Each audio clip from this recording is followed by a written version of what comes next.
Welcome everyone to our second Comicfest panel. We've got Greg Broadmore, the creator of Dr. Grootboot.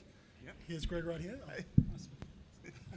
And we've got Paul as well, Paul Tobin here, who has provided a wonderful White Cloud Worlds book here as well. We've got two to give away at the end of this show. We've also received some great comics over here from Greg. Killer Robots Will Smash the World. And Greg, these are limited edition? Yeah, well, they're not limited edition. They are limited in fact that they're gone. They're not for sale anymore. I made that comic probably maybe 15 years ago or something like that, a bit less. And we made a bunch through the package, and that's basically all there are left is a handful scattered around. The impetus here is for you to ask some great questions in the 15 minutes allotted at the end. We'll pick the best 5, and you'll receive one of these comics, the last of these great comics from Greg. So without further ado, I'd like to also thank Weta Cave, who provided us with these amazing ray guns over here, and Greg and Paul for providing their time. And I think we'll start with Greg. Yeah. Thanks for having us. No problem. This is sweet. Yeah, so I'll just briefly introduce myself. I won't rabble on too long, but so I'm Greg Broadmore. I've been at Weta Workshop for probably about 12 years now.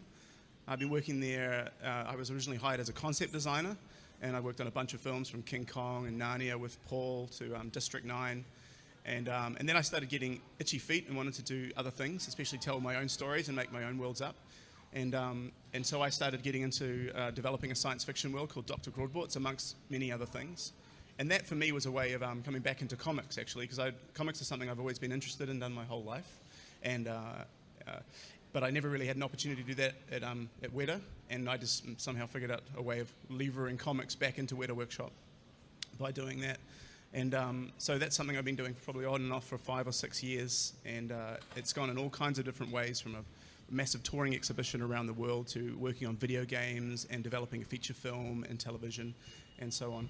And and Weta Workshop is a perfect place to find these kind of opportunities where you can work with like-minded people, and this is just, it's a real amazing hive of creativity. And the connection, I suppose, with comics is that I think of Weta Workshop as a place where not just the film people come to work, it's where artists come to work. Like in New Zealand, it's very hard to make a career as an artist in general, to be a creative person and make a living. But Weta Workshop has kind of become this little nexus where people with all kinds of different talents have turned up. And luckily for us, there's tons of comic artists who've become interested. And I think that's where it kind of connects to Paul as well, is that Paul is more of a classical artist in many ways, or a fantasy and science fiction artist. But the book you created, White Cloud Worlds, has made this amazing showcase for different artists, many of them comic artists as well. Yeah, so I mean, I suppose from what Greg was saying as well, just following on from that, I mean, one of the things we'll probably touch on today is maybe a little bit of, if you're an artist wanting to get your work out there, how do you get it seen by people, and how do you start to maybe try to make a living out of it? Yeah. And for some of us, doing White Cloud Worlds was a chance to try to get our work out there, and for some of us to try to get our own little worlds off the ground. So yeah. Greg's obviously been one of the most successful examples of that so far. So I'll touch on that maybe a little bit later when one of my pretty slides comes up. Yeah. Well, so I'll quickly run through the slides. I got my friend Christian Pierce to whip this up the other day.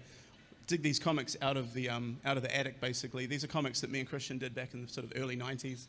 And this is back when the only way of us making comics in New Zealand, and it still is for a lot of people, is make a dirty, scummy comic in some A4 paper, take it down to the photocopier, and photocopy it and sell them for 50 cents. I think actually one of them actually says 5 cents, which is probably true.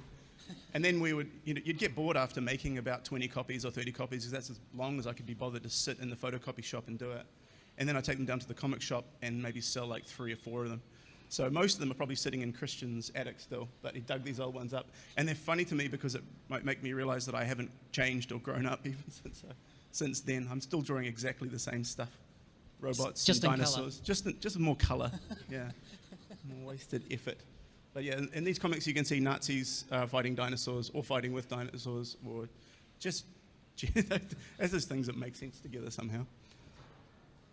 And then after that, of course, so like I said, I've got the Killer Robots comic here, which was the first comic I did here in Wellington when I moved to Wellington, and I realized that there were other like-minded comic artists in Wellington, like Martin Emmond and Simon Morse, who were my sort of inspirations when I first moved here. There were these people that were doing comics as a job, or I don't actually know if they were making any money, but they were doing it, not doing anything else, and that massively inspired me. And so I made this comic, Killer Robots Will Smash the World, with some friends at the package who were also friends of Simon's, and yeah, we probably sold a combined total of about 300 or 400 of those. And so most of them are in a tip somewhere, but like I say, I've got 5 of them here for questions at the end. And then I've done some comics work intermittently at Weta Workshop, like the Hercules comic cover, and then I've done a bit of work helping out the Faction guys down in Christchurch, which is a great, another way, it's an anthology of a way of getting local New Zealand comics to comic artists to be able to showcase their work. And then I think a great thing for me, as well as I was working in a video game store to try and just get by and resign myself almost to the fact that I had to have this job just selling video games. But every spare moment I had, I would just throw into making these comics and little silly drawings, and that's where the package came along, who ended up publishing my Killer Worlds comic. The package were a weekly gig guide, and I don't know whatever happened to them actually. I think it slowly petered out, but they were a great platform as well for displaying local comic art, and it's a shame there's nothing like that at the moment. It would be really neat if someone, if more of these kind of opportunities came about, because it was every week there was an opportunity to put small little fun comics out there, and that was great fun. And then through my connections at Weta Workshop, we met the guys at Dark Horse, and I was able to turn the Dr. Grawdbot's world, which up till that point was basically drawings of ray guns and these models of ray guns and a handful of silly ideas. And I got to sit down for a couple months and actually make my own comics, and that culminated in the first Dr. Grawdbot's book, The Dingus Directory, and Victory with Dark Horse. And then I followed up that more recently with Triumph through Weta Limited, who published that one, and that's currently finally getting an international release at the moment, which is really nice. And if we go to the next one, these are the 2 combined editions, and one of the most satisfying things to me in the world is my books have been translated into just 2 other languages, French and then German, and there's a German one on the right, and there's something about that that's really incredibly satisfying. It's so nerdy to see, I don't even know how to pronounce that. Glorreich of Wegweis und Triumph. It's just satisfying. It makes sense somehow. Yeah, and then this Onslaught is the combined edition that's coming out through Titan Publishing, probably towards the end of this year. Yeah. And then there's some pictures from them. So Lord Coxswain is the main character in the Dr. Grawdbot's universe, or he's the one that I focused on the most anyway, with most of the stories so far. And he's kind of this loud, braggart character, larger than life, a big racist, moronic idiot. And it's fun. It's fun to make a character like that who just shoots things. And the comics, I love doing comics that are line work, and I love doing comics that are brushwork and pencil. But I also really always had a soft spot for French comics like heavy metal. I don't know if you guys are familiar with that, the heavy metal publication. And so many of the comics within those publications were really lush and often painted. And then I remember Simon Bisley was a revelation to me when I was a teenager. He did a comic called Slain in 2000 AD, and I just couldn't believe it. It just leveled comics to me. Like I was fascinated with 2000 AD, and I wanted to be a 2000 AD artist, and I was sort of honing my craft when I was sort of 15 or 16, trying to get good at that. And then Simon Bisley came along, and it was just like, it just changed everything, really. I didn't know. It basically set me back to zero, thinking, how do you do that? How do you make a full comic that's a painting and a rich illustration on every page? So later on, when I had the chance to make my comics with Dark Horse, I wanted to make them as much like that as possible, full color and lush and rich. And so a lot of people, I suppose, I don't know if it fits that easily into the comic book paradigm of, which is more traditionally line work and so on. But that's just the way I love comics that are lush and rich like that. So I try and put as much color and energy into them as possible. And as a sort of guideline for speed, I would always try and do my comics as quickly as possible, which is it's a real challenge because different pages have different complexity. But I remember my friend Martin Emmons, when I first met him, his comics were full painted. He did a comic called White Trash. And I asked him, how long does it take you to do each page? And he said 2 days. And that figure just stuck in my head, 2 days. Got to do each page in 2 days. And that's actually just about impossible, especially if you're like me and you're writing the comics as well as penciling them and painting them. But I think most of these pages I probably did in about 2 days, maybe 2.5, if I was careful. But, What are they painted in, Greg? well, that's the other thing. They're not really painted. I use the word term painted, but they're digital illustrations in Photoshop. But to me, it's one and the same thing. It's just full color renderings, and so I don't really mind what the medium is. It's just making an image at the end of the day.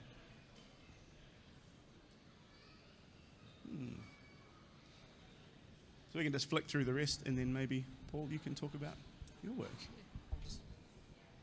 As you see, lots of things get shot in my comics because I like drawing rays and I like drawing cross sections of animals. It really is that simple.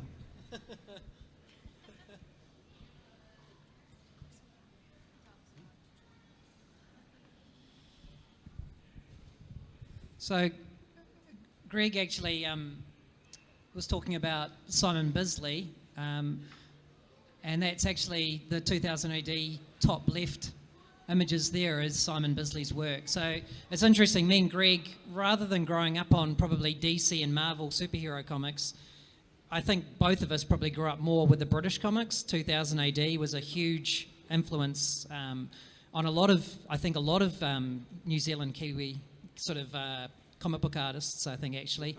And in fact, one particular Kiwi, Colin Wilson, actually went and worked for 2000 AD, and that's a picture of him just there. I caught up with him and met him for the first time in Australia at a convention and bought a sketch off him.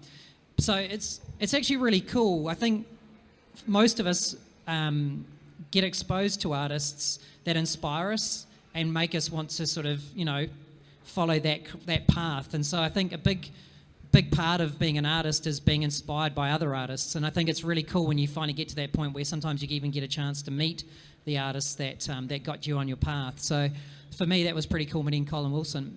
The little full painted panel that I've got there, that's some of my student work. I did that to get into art school.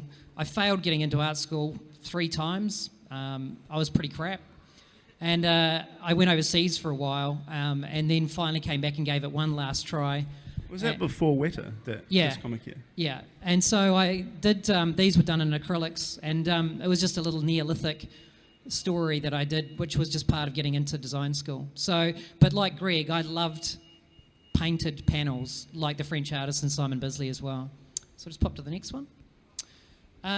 So as Greg was saying, we've been kicking around at Weta now for, it's 11 years for me. So, and I think, I wouldn't say that I did a lot of work on Tintin. I've spent a couple of months working on it compared to the 2 or 3 years that most of our colleagues spent on it.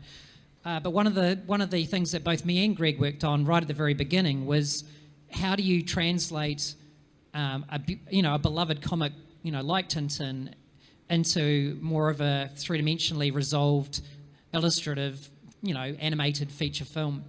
And so one of the cool exercises we got to do was taking frames from Hergé's work and actually trying to, render them up and give some level of guide as to what style we could take with the film. How realistic do we want Tintin to be? So these were just some examples of that, of my work and also Stephen Crow's work on the top right.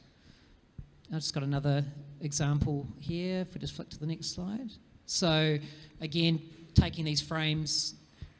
So it was kind of like a colouring in competition. Someone had already done the hard work and I was just coming along and trying to make it look pretty. But they were quite good fun. And this was it was quite a good exercise because at this stage there was no script. We just knew that we were going to be working on Tintin. And so it was actually really important to start trying to visualise what the film could look like. But the really big thing that we were wanting to do was stick to the design of Hergé. Yeah, it's really it became a totally different exercise than everything else we ever do in film. In film, it's usually a case, in fantasy and science fiction film, it's always a case of building everything from scratch. It's like something is a simple idea, like a creature, and it might have a bunch of qualities, but from those original ideas, anything is possible. But with Hergé, we wanted to do the opposite. We wanted to take his work and just add to it without changing the core of it. So, one of the fun things for me was when we got to do the covers. So many of his covers are really iconic. And it was like a bit of a grab bag, and everyone putting their hand up to get the cover that they wanted. We fought for it. I just shouted loudest for the Tintin Goes to the Moon. Is it? Yeah, with the rocket in the desert. I don't know if anyone knows that cover. It's a very iconic cover with a rocket ship in the middle of the desert with like Nevada plains, and it's just this amazing image, and it stuck with me all my life. And so I just shouted the loudest to make sure I got to do that one. So yeah, it was a lot of fun actually. It was more like playing than working, which was a nice change sometimes. Yeah, I think in a way it's weird. It's weird. It took the pressure off, because when you're having to design everything from scratch, from whole cloth, your ideas are being judged all the time. And this is in comics, but in feature film design, like your client's going to see it, and everyone else is going to see it, and you're going to get all this pressure on it. But doing this it's actually took all the pressure away. It's just like make Hergé's pictures look more realistic. And that was it. That was the brief. And it was cool. And you look at the final film, and you can see it's Hergé's work. It's just been animated, made real. So just pop to the next one. I sort of did some little comics when I grew up, but there was nothing to write home about. I am interested in telling my own stories as well, but my main first real connection with the comic book world as a professional, or a semi-professional anyway, was meeting Christian Gossett, who's based in Los Angeles. He's a comic book writer and artist as well, and he created an amazing series called The Red Star. And we met him, both me and Greg met him working on Kong. He came over to New Zealand and hung out and worked on set with us. And we just kept that relationship going. We became friends, and then ultimately he started asking some of the Weta artists if we would like to colour in his pretty pencils, because apparently he was a bit crap at colouring in. So as you can see, he's an amazing pencil artist and inker. So this was his most recent project, which was called Rapid Fire, and I thought it might be fun to show the process. So first, in this particular case, the first part of the process was getting some very attractive models and doing a photo shoot with them. So it must have been tough for him. You didn't get to go there? No, I didn't get to do that, funnily enough. And then he did these beautiful drawings, and then he hands them over to me, and there was 3 other artists colouring these panels. There was me, Stephen Crow, and Christian Pearce. And you can see we're just slowly rendering up the panels in Photoshop. And he would often supply, often from films actually, to like Star Wars and 2001, to give us some sense of the colour palette and the mood and lighting. So that's part of the process going from there. And you can sort of see there's some of the finished panels at the bottom without the writing on it.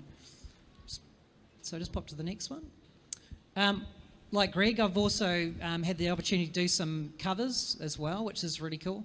So again, Christian's providing the line work, and I just get to colour it in and make it look pretty. So it's a lot of fun doing this stuff. Makes a nice change from the day job. That's not the sort of colouring in that you expect of most comics when you draw it. You colour in the inside contents of a comic book, though, is it? No, it's more like full-blown illustration. Yeah, for covers it is. Yeah, definitely. And then just pop to the next one. And going local now, I've done a couple of covers for a New Zealand-based comic book series called The Warden. This is the brainchild Christian Goss is actually one of the writers, and is it Mr. How do you pronounce his name? Geardes? He's the guy that runs the Armageddon shows. Bill. I'm just having a mind blank there. Bill started up a small company. He's obviously loves comics. I mean, he runs Armageddon, so he must love comics. But he's obviously wanted to tell his own stories, and so we had a great chance to get together and work up some stuff. And so you can see my job was, he asked me to be inspired by the interior artwork, which had been done first, but then give the covers a more realistic treatment. So that's me trying to, riff off the original design, but then give it a spin of my own as well. So it's pretty cool as well. After the comic stuff, the other little side project that I do is White Cloud Worlds, and this is all about artists. And so that very early on, we decided we wanted to do a New Zealand art book, and that the artists, I got talked into this by Christian actually, that the artists would write their own words, which was terrifying to me, and that we wanted to not do little photographs of the artists, we wanted to do portraits. And as you can see, Greg, if you just turn profile this way, we'll compare the two. Yes, very similar. Christian's one's particularly accurate, I find. But this was just a chance. When you're working hard out in the industry, you can run into burnout. It's a big problem. You know, you're just working 10 hours a day, and even the most fun job at working at Weta, after a while, can get quite hard. And so having side projects is a really great way of keeping yourself interested in what you're doing. And so White Cloud Worlds is really just a book full of people's personal projects. Yeah. So it's a lot of fun. And these are just some of the pages from the first and second books. And we also profile comic book artists like Tim Gibson on the top right. And if we pop to the next page, and Greg's already talked about Simon Morse. He's a bit of a New Zealand legend in the comic book scene. And this is some of his work now. But interestingly enough, he's become a tattoo artist now. So he's just moved from paper to skin. Yeah. Exactly. Right. So I think that's